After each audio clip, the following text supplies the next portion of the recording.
Yes, when, right now rank 10.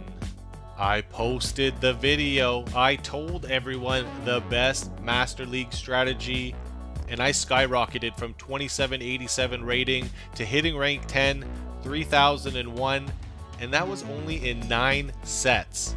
That's 45 battles to climb over 200 rating, and that team was powerful. It just clicked. But before celebrating rank 10, I appreciate the journey. I learned a lot in Season 1 of the Go Battle League, and of course here is the Great League team some of you enjoyed and watched in our previous videos. Starting off very meta, watching Valor Ash having a lot of success with the Meganium lead, a grass Pokemon I'd never think to lead with, even though you have to be concerned about Altaria and Skarmory. I had 2 meta Pokemon in the back to handle flyers. Shout out to Arrow for showing us the Galvantula lead as well with those meta picks. And then right before Ultra League we tried Vigoroth in place of Registeel and had a lot of success. Now Ultra League videos I find posting are very boring. Sorry for the lack of content.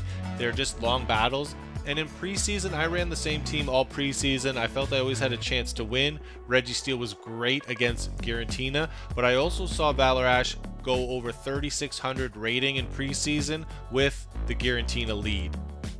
Battlers were ready for Giratina. We saw some spicier picks, and the Ultra League meta kind of stepped its game up from preseason to Season 1.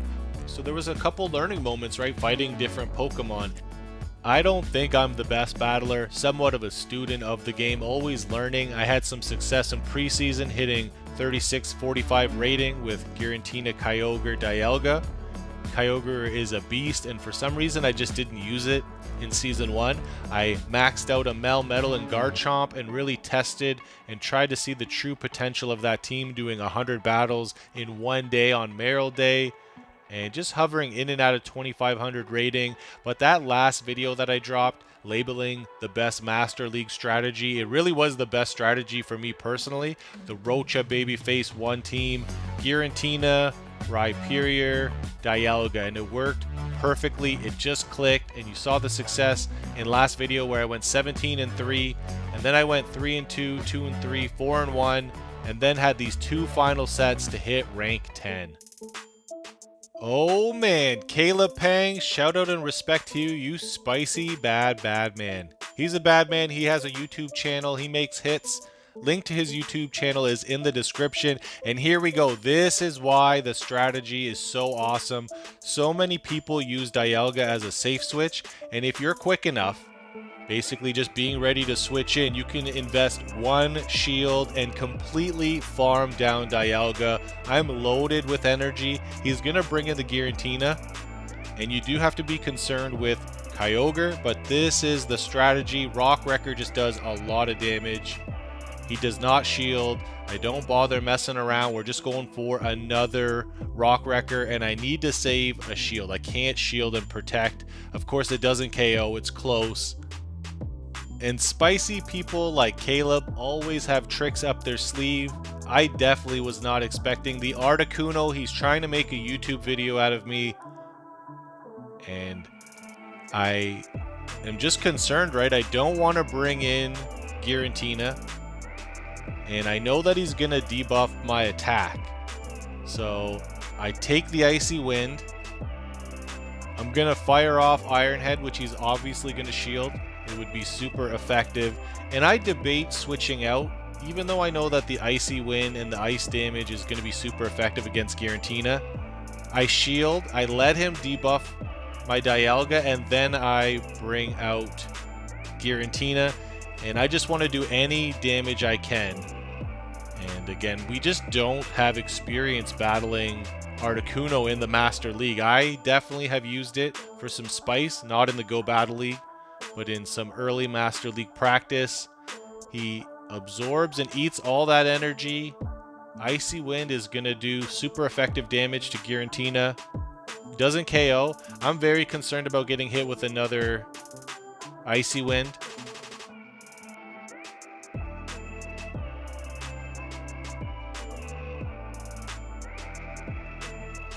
I bet he had an Icy Wind locked and loaded, ready to go. A very, very close win. Close battle, sweaty GBL, and we run into another Giratina A, which we're okay with. And as you can see, I had my switch window ready to switch. And my opponent doesn't switch, so I'm going to go Shadow Ball. Now, in the strategy in the previous video against Giratina O's, I was just firing off Ominous Wind. But I went for the Shadow Ball, and I don't know what to do in this moment. I don't bring in Dialga. I just have this moment where I freeze and then fire off Shadow Ball, and I go Rhyperior after I let this Rhyperior get loaded with energy, and I decide to shield. And this is where you see IVs do come into play. I don't want to use my last shield. I'm thinking a Surf could almost KO, but at least he's out of all of that energy, and I'm very thankful to just have enough HP left to get off this Surf. This is huge. This is going to allow me to win switch advantage. This way I can see what Pokemon he brings in and then bring in the proper Pokemon. So I don't want to bring in my Giratina. I don't know how this match is going to turn out. I just go straight for Dialga. He brings in Giratina, and I know that it's not going to be a big chunk of damage, but it's enough damage for him to now farm down and win the Dialga matchup. So I do fire off my Iron Head first, knowing that he's going to shield, and then I go into my Giratina hoping he's going to fire off his charge move, and he doesn't.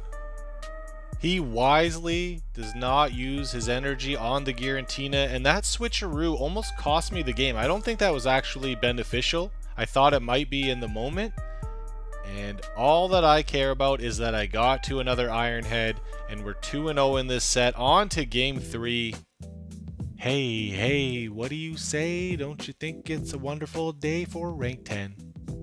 For rank 10. And this was my favorite lead to see. The Melmetal lead, you see it a lot. People are concerned about Dialga, and you see how I have my switch window ready to go. That is a tip that seems so obvious, but all of us need a reminder, and I learned that at Coach K's Twitch streams. King IV has been coaching people, and I definitely encourage you to go check out King IV's YouTube channel, his Twitch channel, because he's been coaching players in the 2100, 2300 rating range, and it helps you focus on mechanics and matchups instead of worrying about what you don't have. I do understand a lot of you don't have Dialga. I do understand that I hit rank 10 in a very small meta. There's not a lot of great Master League Pokemon to use, but even I needed some coaching tips. And you can see when you bring in Melmetal, Rhyperior's quick move is also super effective. A reason why I don't think I need Superpower. I think Surf is the best move.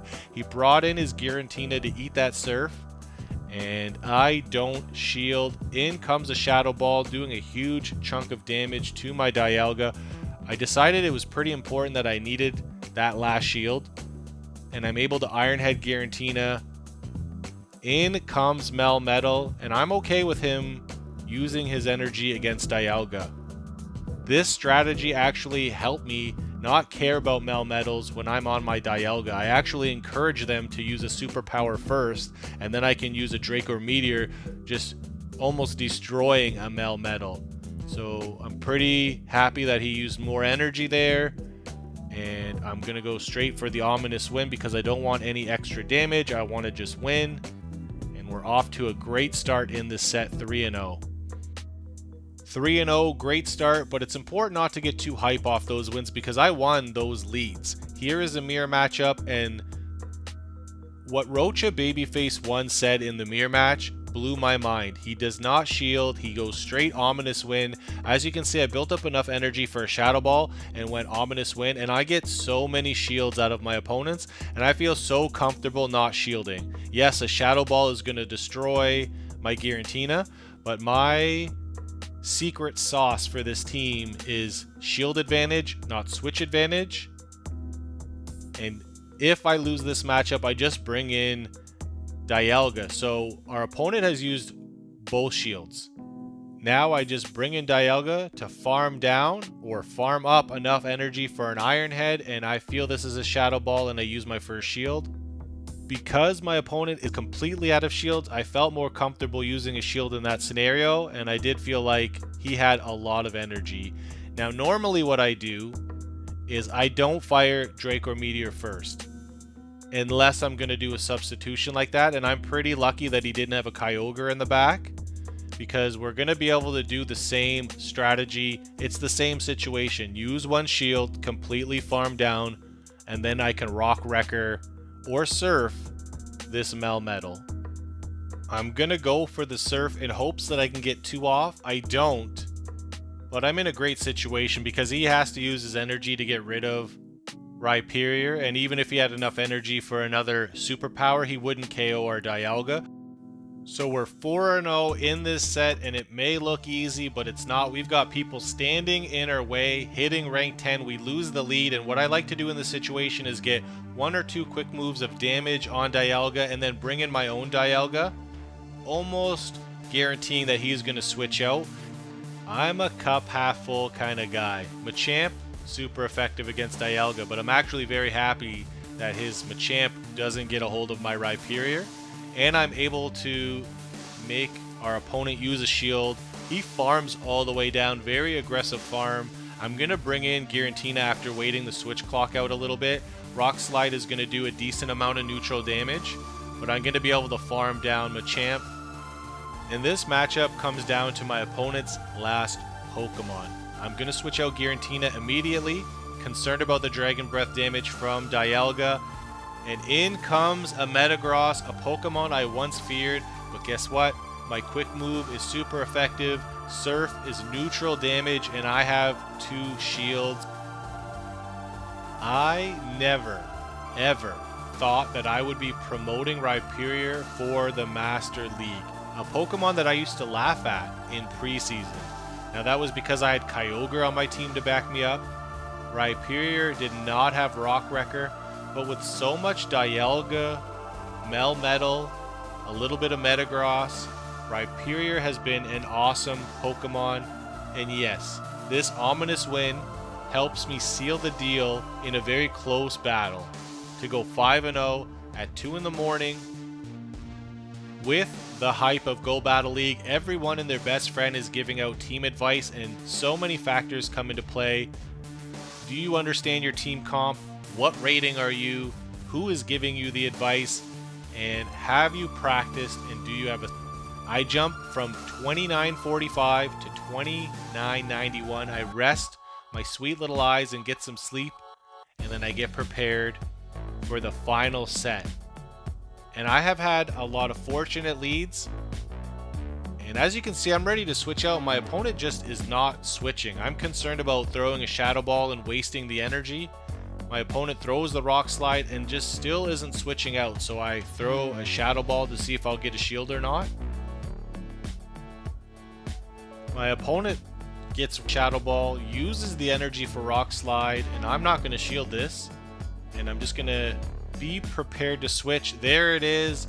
Look how quick I am on the draw. Call me Quick Draw McGraw, and you saw what I did previously. Just use one shield and farm all the way down. And we are just rolling right now. Rock Wrecker is such a powerful community day move, and I throw it not knowing what my opponent's bringing in. My opponent wisely shields it, and I should have just thrown the Surf. I can't get to another Rock Wrecker, even though it would have been resisted. It would have been some sort of damage, and I have to play this carefully. I bring in Dialga, and I use an Iron Head right away, and my opponent uses the shield. And my opponent's game plan is to protect Kyogre, build up to a Blizzard, and hope that I mess up and use a shield myself. And getting this ominous win off is actually kind of huge, because I wouldn't have been able to just farm down Melmetal with Dialga. So I'm going to let my Giratina go, and this will guarantee me the win, right? Because he's not going to be able to get a Blizzard off, right? Yes, my opponent actually does get a Blizzard off. I'm glad that I used my last shield. And my opponent actually, for being behind, puts together a pretty good game plan to try to sneak out a win. But we're on a mission. We win our first game in our last set to hit rank 10. Let's go. If you haven't, please click the like button. Make sure you're subscribed. I'm going to hit rank 10 in Go Battle League in Season 2, Season 3. Follow me on my journey. I haven't seen that many Rhyperior leads, so I'm not really sure what to do. I go for the Shadow Ball, and then I nervously just switch to Rhyperior and eat the Surf, and figure I might be able to farm down, and that's so close. I guess the good news is I have switch advantage. But is that really good news? I do get one quick move of damage off against Dialga, which isn't that important if my opponent can get to an Iron Head before I can get to an Iron Head. And I don't mean this first Iron Head. I throw an Iron Head, my opponent is going to throw an Iron Head, and then I would think that my opponent would be able to get to an Iron Head first. I was not really expecting my opponent to just switch out like this. But they do, and they eat and absorb this Iron Head into a Kyogre. So I bring in my Giratina, and I just really like this matchup. I love how much damage Shadow Ball does.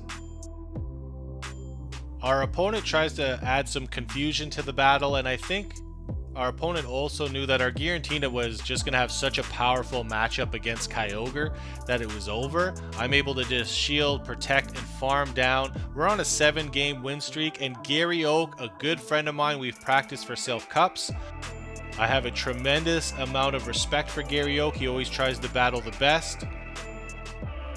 And I bring in my Dialga, and he brings in Togekiss. So I hope to get to a second Iron Head. That's going to be key, but he doesn't even use a shield, which is actually surprising in the moment. I thought he would shield, and then we would have that whole thing where I try to get to a second Iron Head. So if he doesn't shield, I don't shield. That was actually a very good no shield, and I understand what Gary Oak is now doing to me. He's defeating me, and this is one of those matches where you are just hard countered and you're probably going to lose. There's matches where your team hard counters and you're going to win. But there's a lot of matches and that in-between factor where your level of skill is going to help you pull out the victory. So I hear a lot of people complaining about Go Battle League is all luck and these blind battles. But Go Battle League takes skill. And just like anything in life, there's a little bit of luck that comes into play. But skill will always outweigh the luck in the long term. But I don't freak out if I lose a match because my opponent got a boost, or I don't say how unfair it is if I lose the lead. Like, I just plan for the worst and hope for the best. I could have easily posted my Garchomp Melmetal Dialga matches and just posted, oh, I went 4-1 with this team, 5-0 with this team, but the truth about that team and the way that I was using it was I kept going up and down in between 2780 rating and 2830. So I wasn't actually going up. So I didn't feel comfortable bragging about a team that I wasn't dominating with. Now, we see this team, and I just lost this match, but we won 7 in a row and we've had a lot of success. And you saw the reason why this strategy is so powerful is it capitalizes on everybody having Dialga and using it as a safe switch. Yes, I've got a best buddy Dialga on my team and it's easy to back my strategy up, but that's just the way it goes, and I am happy about this boost. So my whole strategy changes. I want to keep my Giratina alive. It is boosted, it is powerful, and I'm just going to throw Ominous Wind until we get rid of this other Giratina. I haven't had a boost in a match in quite a while. I don't expect the boost, but it is awesome when you get it. And there goes my shields, and even in the moment though, I'm concerned, like, is this the right thing to do? Like, my team is built on needing these shields, but seeing my opponent bring in a Melmetal, knowing how much damage a Shadow Ball is going to do to it, I'm just thinking ahead to the next match, and it feels good, man. It feels good. Yeah. Now the cool thing about this, the final battle before hitting rank 10, Swammer 13 is from Canada. He lives an hour away, and I didn't know that when we battled. So I win the lead. I'm getting ready to switch into Rhyperior, and it works. And you know the drill. I posted in a local group asking if anyone else has hit rank 10 in the area, and a friend of Swammer13 spoke up and said yes sir, and he was actually really high on the leaderboard. I believe he was 84th. And this is why it's important to stick to your strategy. I thought that I was clever going for the Surf like he was going to bring in the Melmetal. He wisely brings in the Kyogre.